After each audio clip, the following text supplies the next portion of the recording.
જય શ્રી કૃષ્ણ બધાને। આજે આપણે બનાવીશું ઉપવાસમાં ખાઈ શકાય તેવા ફરાળી બફળા। તો ચલો ફરાળી બફળા બનાવવાની રેસીપી જોઈશું। જો રેસીપી સારી લાગે તો વિડીયોને લાઈક અને સબસ્ક્રાઈબ કરજો અને વધારેમાં વધારે શેર કરજો। તો બતાવેલ લિસ્ટ મુજબ બટાકા, લીંબુ, ખાંડેલા લીલા મરચાં અને આદુ, સિંગ, સફેદ તલ, જીરું, સિંગો, મીઠું, ખાંડ, દ્રાક્ષ, સિંગોડાનો લોટ, સિંગ તેલ લઈશું। તો ચાલો સૌથી પહેલા આપણે બટાકા બાફવા મૂકીશું। પછી આદુ મરચાંને ક્રશ કરીને લઈશું। કાચી સિંગ ક્રશ કરીને લઈશું। હવે તલ અને જીરું લઈશું। હવે આપણે ક્રશરમાં કાચી સિંગ, તલ, જીરું એડ કરીએ। હવે તેમાં સ્વાદ મુજબ સિંધવ મીઠું એડ કરીશું। પછી 1 ચમચી ખાંડ નાખીશું। તમે તમારા સ્વાદ મુજબ વધારે ઓછી કરી શકો છો। હવે બધું ભેગું કરીને ક્રશ કરી લઈશું।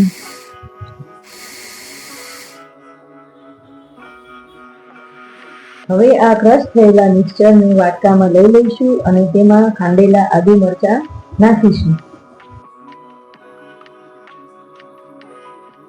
હવે બાફેલા બટાકા લઈશું અને તેને મેશઅપ કરીશું।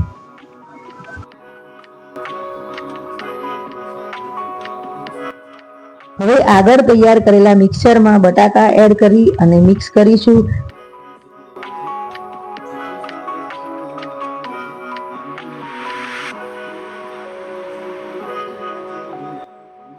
તેમાં દ્રાક્ષ, થોડું સ્વાદ મુજબ સિંધવ મીઠું અને 1 લીંબુનો રસ એડ કરીશું।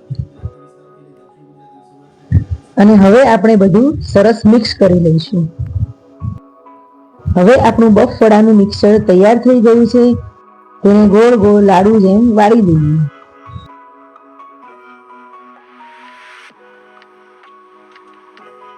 હવે સિંગોડાનો લોટ લઈ લઈએ। તેમાં સ્વાદ મુજબ સિંધવ મીઠું એડ અને થોડું પાણી નાખીશું।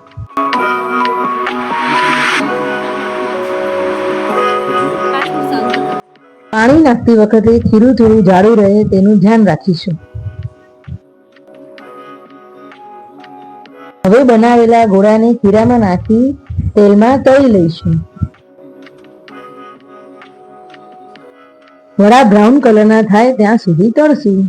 અમારો ફર્સ્ટ વિડીયો છે તો મને બીજા વિડીયો બનાવવા માટે સપોર્ટ આપજો। તો ચલો હવે આપણા ફરાળી બફળા બનીને તૈયાર છે।